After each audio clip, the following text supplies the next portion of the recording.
The broadcast is now starting. All attendees are in listen-only mode. Good afternoon, everyone. This is Tamika Jacques from the Massachusetts Clean Energy Center, along with Arthur Nutella from the Clean Energy Center. As well, I want to welcome everyone to today's webinar. I just want to put a few rules out there that we are going to go over the PowerPoint, and I will go over the RFP, and then if you have a question, please type it in the question box, and then at the end of the webinar, we'll have a few minutes to answer all questions. If you think of questions after this webinar is over, you are more than welcome to send me an email, and you have the closing date of when you can submit. I believe it's Monday. If you submit your questions in on Monday, then we'll post the webinar as well as the PowerPoint and the answers to the questions on Wednesday by 5 p.m. So I'm just going to wait a few minutes to make sure that everyone is on. So if you could bear with us for a couple of minutes, and then I will begin.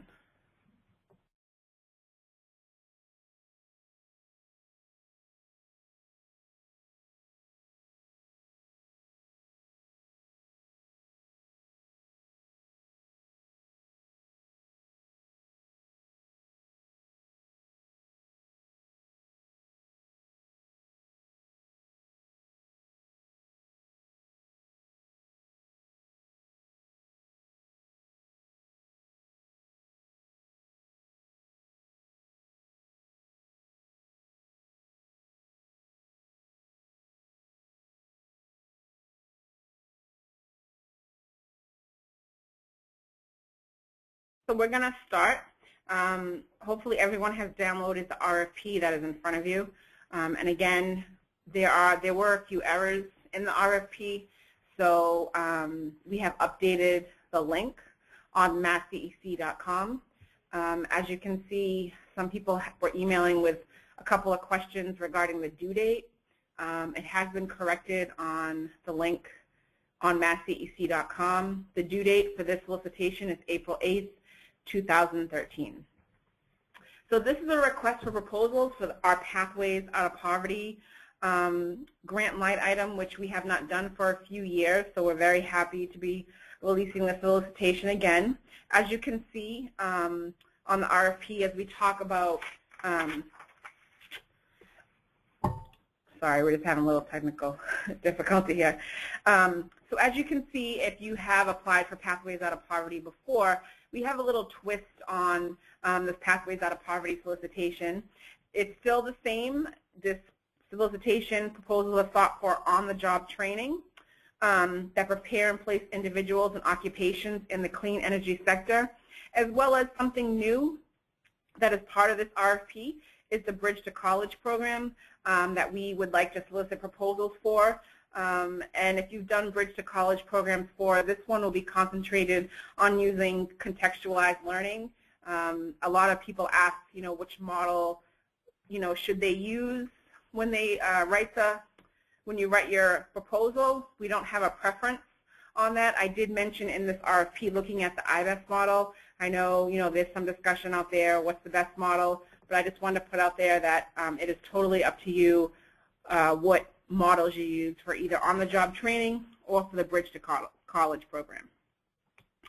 As you can see, the overview and the goals for this Pathways Out of Poverty program, it is intended to support educational and career pathways towards economic self-sufficiency in the clean energy industry for low and moderate income individuals.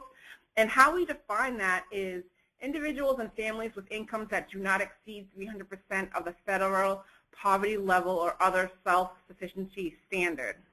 So a lot of emails have also come in because we do mention that the gateway cities, you can be outside of the gateway cities to apply for this application. We do understand that poverty is just not in the gateway cities, so I just want to be clear on that because some questions have come through on that. And on the on-the-job training, you're supporting employer demand in the clean energy sector, and you're providing partially subsidized wages, and you're providing entry-level employees for the employers. And there's more in the RFP. It goes to, you'll look in a few pages down the on page 3 and 4, it tells you what supports on the job training.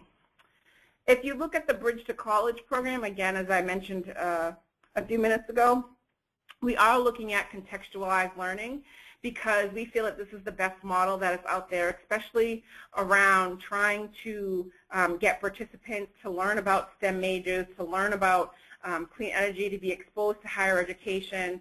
And we want to make sure that participants are completing what they need to complete before they get to higher education and really setting them on that higher education pathway.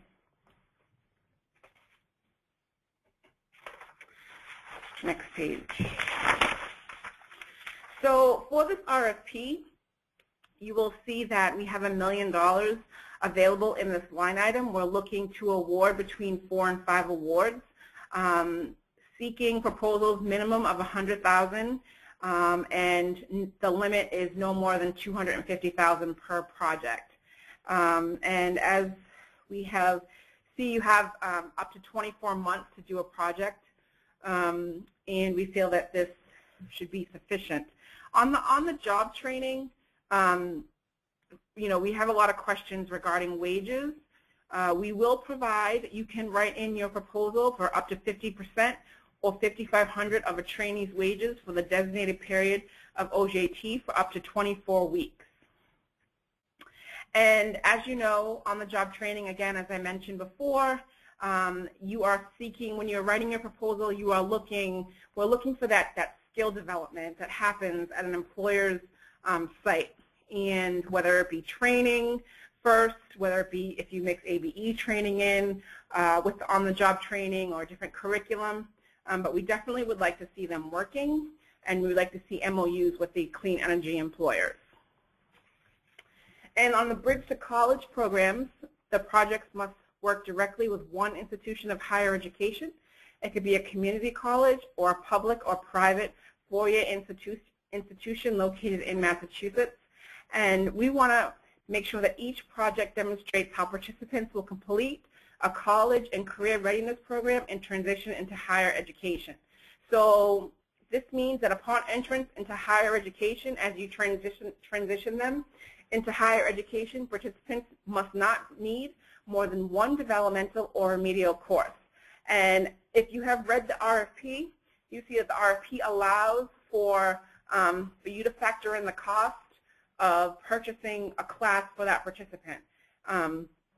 So one thing, part of this RFP is once you get them through their college and readiness program, and we want to expose students to higher education, that should be part of your budget, showing that you are paying for one higher education course when they are done with their college and readiness programs.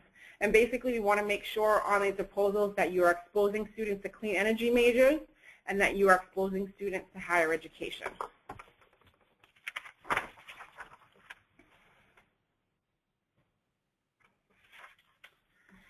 Eligibility and partners. Lead applicants are clean energy companies, and the definition of a clean energy company is this first bullet. I'm just going to read it word for word because a lot of people ask what's considered a clean energy company, and the way that our legislation is written, it's really providing a good or service, a company that's providing a good or service. So companies primarily working on advanced and applied technology that significantly reduce or eliminate the use of energy from non-renewable sources, including but not limited to energy efficiency, demand response, energy conservation, and those technologies powered in whole or in part by the sun, wind, water, biomass, alcohol, wood, fuel cells, and renewable and non-depletable or recyclable fuel.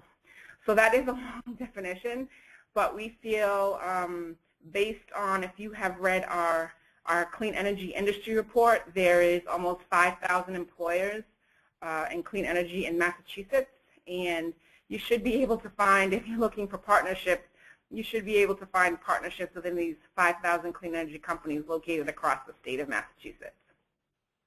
Massachusetts higher education institutions also can be a lead applicant. Community-based and nonprofit organizations with 501c3 status, again, must be located in Massachusetts. Community-based organizations that are providing GED or alternative high school diploma services to youth and young adults, labor organizations, and workforce investment boards. And as you know, the required partners, each lead applicant must partner with a clean energy industry, employers, and community-based organizations. In the past, we have told you how many employers that you need to partner with. This RFP, we are not telling you how many employers you need to partner with, but we do want to see MOUs and partnerships with the employers. So we will leave that up to you to decide how many employer organizations you would like to partner with. It will not be favorable if you do not partner with no employers. So we would like to see how many employers you can form partnerships with. Again, Bridge to College programs must partner with higher education, and both projects must have signed MOUs, Memorandum of Agreements, Memorandum of Understanding with the employers and higher education, outlining their roles and responsibilities during the project. And that's very important to the Clean Energy Center because we would like to see how all these partnerships come together, how they're formed, so that your participants have the maximum outcome possible.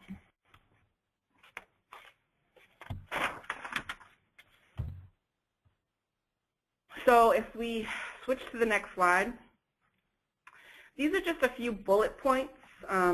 You will see in your RFP the projects that we are looking for on page 2 when it talks about Mass DEC seeks to find innovative projects that, and I just took a few bullets, that under the qualifications, but basically we are seeking applicants with experience and capacity to incorporate the following features into program design.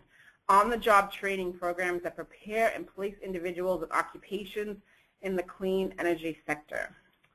Support employer demand in the clean energy sector by providing partially subsidized wages. And we talked about this a little bit a few minutes ago. We would like to give participants that entry level into a job, whether it be adult or youth workers who you are deciding to work with. But again, you have the opportunity to subsidize wages as with the employers, and we find that that's helpful so that participants can gain that entry-level job. Again, provide case management. That's very important, as depending on your participants, some of them come with various life issues that they just need a little help with, and so we hope that you would be able to provide case management in your application. That also addresses pre-employment skills, job referrals, occupational skills, that you would put in your application the placement and retention support that basically provides your participants with the opportunity to succeed and gain long-term employment in clean energy. And for the Bridge to College programs, again, contextualized learning that express and illustrates how participants will complete a college and career readiness program and transition into higher education. And so again, I just want to keep stating this. We are really looking for applications that can really demonstrate how students or participants will get through these college and readiness programs and that they will be ready to transition into higher education, whether it be a community college or a four-year institution, and will choose a STEM major. And again, both, no matter what application that you are submitting a proposal for, we are looking to support job and advancement and higher education attainment. And I just want to go over the submission schedule and process because, again, I know that there was a mistake in the RFP. We posted the RFP on Monday, February 11th. The close of applicants webinar registration has passed. Deadline for written questions will be Monday, February 25th by 3 p.m. And then we will have it up on the website on Wednesday, February 27th at 5 p.m. Applications are due at Mass DEC Monday, April 8th. And we hope to notify you of your status by late May 2013. And we're looking for the contracts to start around June 1st, 2013. And there will be, for those of you that will be awarded an application, if you look on, we're going to switch to the next, how this process is going to work. Step 1, submissions will be screened for completeness how they conform to the program requirements and the timeline of the response. Submissions that are incomplete, non-conforming, or late will not be considered. We will have a review committee that will examine all eligible submissions. So it'll be some people from the review committee will involve Mass DEC and some other semi-quasis as well around the state. All eligible submissions will score each submission based on the responses, including in the submission package, and all results will be documented. Mass DEC reserves the right to request additional information from any applicant to ensure that the review committee has a complete understanding of the program concept. And then Mass DEC will notify all applicants by May of 2013. If you are awarded, we will probably meet with you I'd say once or twice before your contract is issued, just to make sure that we are all on the same page. In your RFP, I just want to make sure that you understand which forms you're turning in. You are turning in the completed authorized applicant's signature and acceptance form, Attachment A, the completed qualification summary sheet, Attachment B, completed application narrative forms, Attachment C, completed budget form, Attachment D, assigned general terms and conditions, Attachment E, and signed memorandum of understanding, Attachment H.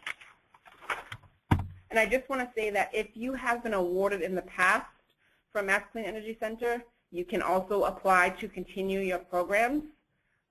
This is a new set of funding, so we are starting afresh in 2013. I also wanted to provide some resources to you. The 2012 Massachusetts Clean Energy Center Industry Study is listed here. I encourage all of you to read through it, use it as a resource as you're writing your proposal. This is how we formed our RFP. This is how the answers that employers responded to in our survey. This is how we decided to do Bridge to College program as part of the Pathways Out of Poverty program, so I encourage you to read that. We have Mass DEC resources as well that show past curriculums from past awardees. And of course, if you have any training and education, you want to know about some curriculum, you can go on cleanenergyeducation.org. And one of our programs that we support, Mass Green, the Mass Clean Energy Center, you can go on that website as well. And Mass Green is an entity that works with community college around energy efficiency and weatherization programs. And I think we all know the New England Clean Energy Council is a great resource as well. And just continuing on, these are some of the other resources that are available to you as you are planning out your proposal, or if you have any questions, or if you would like to see some research, we encourage you to look on these pages as well. So now we're going to take a few questions through the webinar. If you have any questions now, please type in using the dialog box. I just want to remind you that the deadline for written questions, again, is Monday, February 25th at 3 p.m. And again, I will post them on the Mass DEC website under Workforce Development on Wednesday, February 27th, 2013, and they'll be posted by 5 p.m.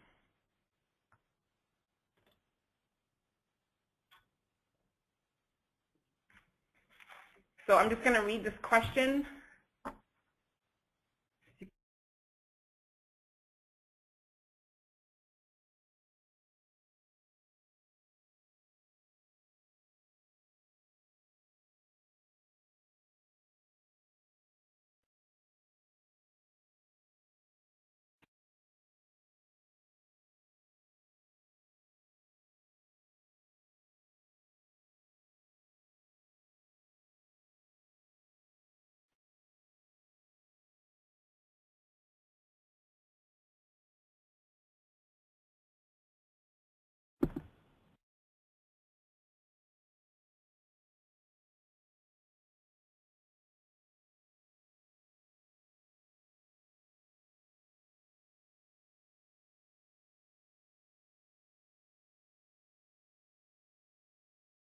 Can you actually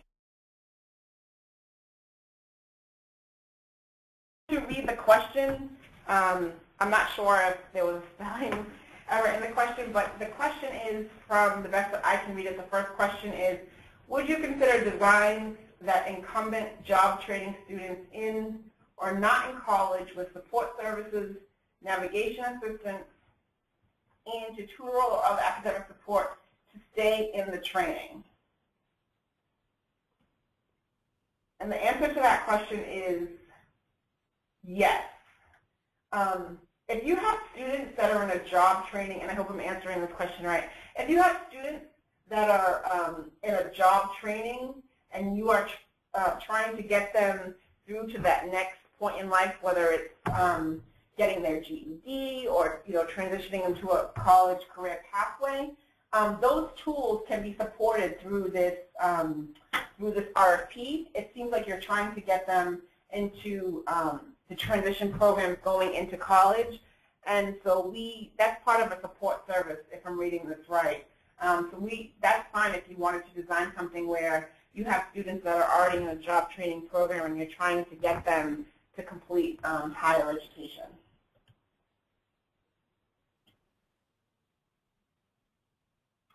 The next question is, what do you consider as a STEM clean energy college major? So anything that is part of STEM, science, technology, engineering. So it could be a math. Some schools now have clean energy tracks that are focused on clean energy. Anything in the sciences we would take, anything in engineering. I mean, we know that there's really not a clean energy, technically a clean energy major, but as you are aligning your programs to focus on to expose students to clean energy careers, we're hoping that they will choose a track that might lead them. So whether it's a chemist, whether it's an engineer, various majors, but we wouldn't want to see someone majoring in, I guess, a liberal arts major like English per se, or I don't know, I can't think of another, political science. We would like to see someone on a track that is going into the sciences or technology, something that's going to help the clean energy career pathway.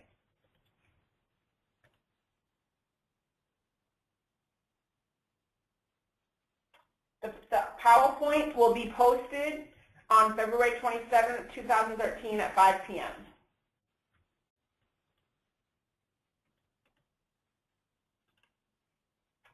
The next question is, in setting up an on-the-job training program, can the employer be located outside of the community where the grant is funded?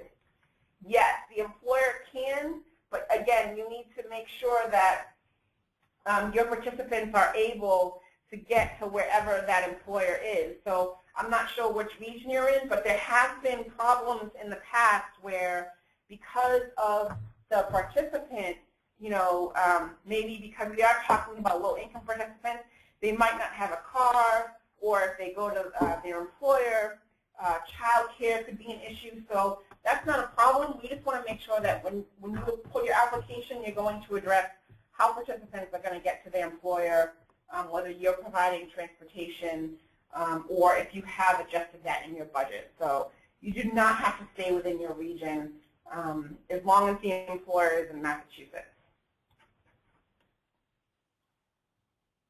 The Bridge to College programs do not need an employer partner because it's more of an education program. It's not required, but it would be nice to see an employer partner in there to see how are you going to educate your students on clean energy. So whether the employer partner, whether it's a guest speaker that's going to come in when you're aligning your curriculum, but you do not need to have an employer partner. You just need to have a higher education institution as your partner. And so you would have to explain how you're going to communicate, with your higher education institution to make sure that clean energy careers are exposed.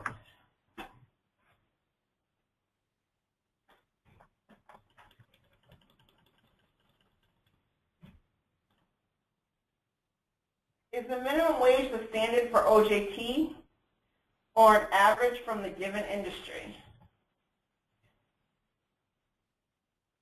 If the latter, where could we find that info?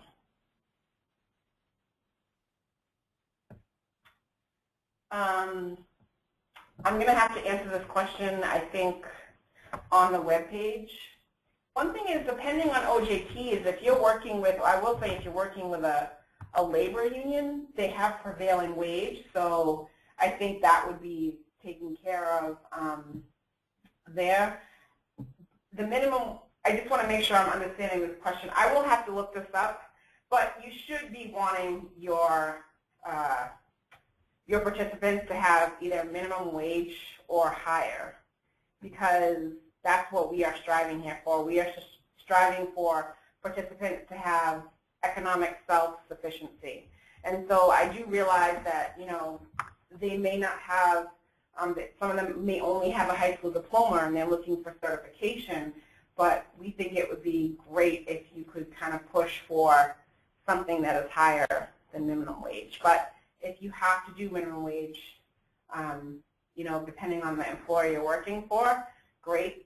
But I will, I'm going to research this a little bit, so I don't necessarily have the answer, but I think it would be great if you could at least give minimum wage or greater. Because the thing is once they're done with the on-the-job training with subsidized wage, you want to make sure that whatever wage it is that you have, that they're able to sustain themselves. And we do realize, again, that, you know, some of the entry-level clean energy jobs, they do have low wages. But hopefully through your training, they'll be able to move up in different steps. So I will go back and just research this question to make sure that it's really addressed.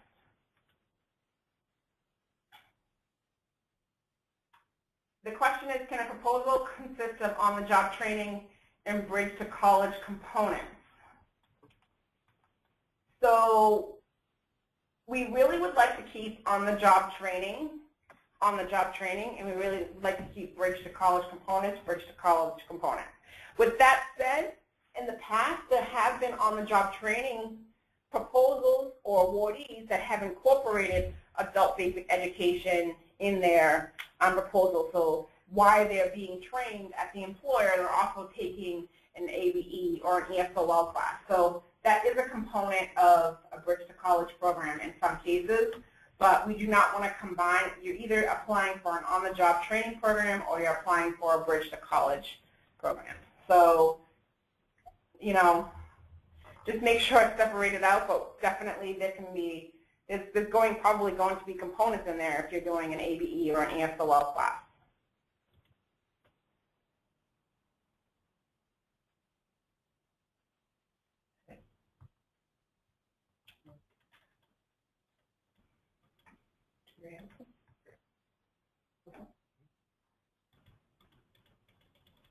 Can a proposal include both an ABE, on-the-job training, and a bridge to college component? I think I just addressed this. Some of you are going to apply for on-the-job training and will have an ABE component. But the one thing about the bridge to college program, again, we want to keep it separate, because if you're applying for a bridge to college program, you're able to do things that on-the-job training might not necessarily do. So you're able to have your participants, to pay for your participant to go to a higher education course, you know, picking up that cost through the proposal. So it seems like a lot of people are asking questions regarding that. Some of you are going to have different components, but please don't integrate so much so that it's a bridge to college program where you're trying to do on-the-job training and then you're trying to prepare someone to, you know, go into college, into that career pathway. They're very distinct in this RFP, so you're going to have components in there, but please do not try to put on-the-job training and bridge to college mixed together, simply because, you know, there's only a limited amount of funds, and I'm just not sure how that quite would work.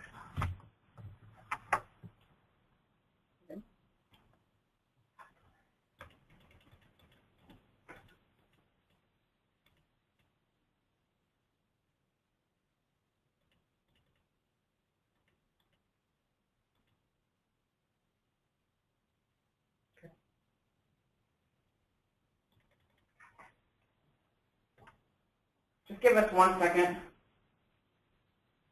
Would you fund programs that support students already in college to stay in school and succeed?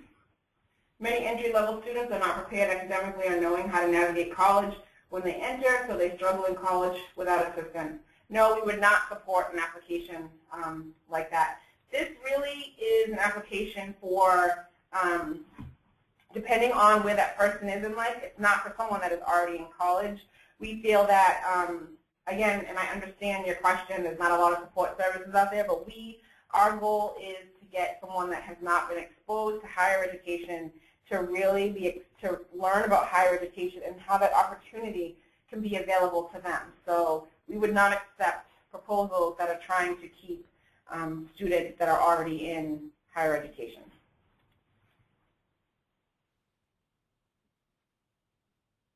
The next question is there any advantage to serving more than one of the target populations listed, or will you equally consider programs concentrating concentrating on one population with one serving more than one, if I read that right. Go back up there. There is no advantage to serving more than one of the target populations listed. It's the target populations because that's who we believe we would like to focus on. So it's not an advantage. It's not one over the other. If you do someone that's unemployed versus an out-of-school youth, it's not going to be judged more. It's going to be more on how the application is effective and what components that you put in your application to make sure that your participants are completing training.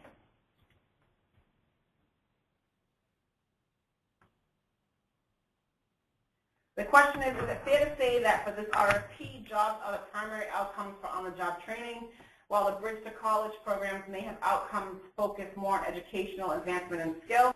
And yes, skill development, entry into job training, that is correct. On-the-job training, can you scroll back up here for a second? Sorry.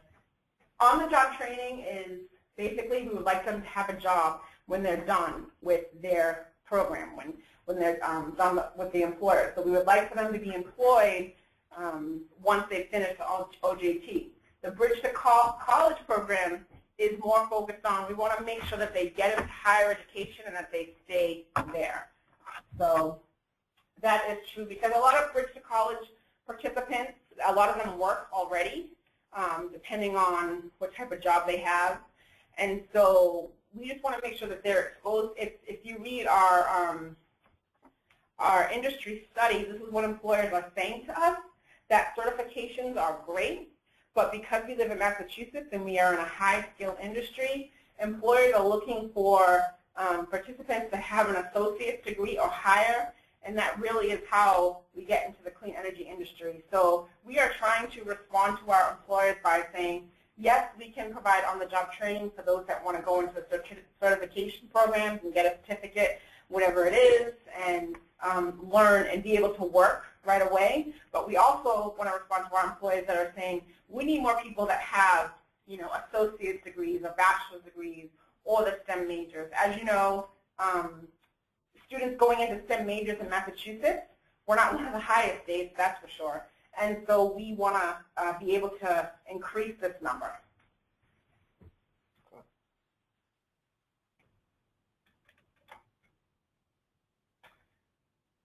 So if there are any more questions, again, this webinar will be posted on massdec.com, and the PowerPoint will be on massdec.com on February 27th, as well as any answers to questions that you have. So I just want to give my email address out. It's tjacques@massdec.com. We look forward to seeing all of your applications. We are very excited for this solicitation once again, and I just want to thank everyone for being on the call. Thank you.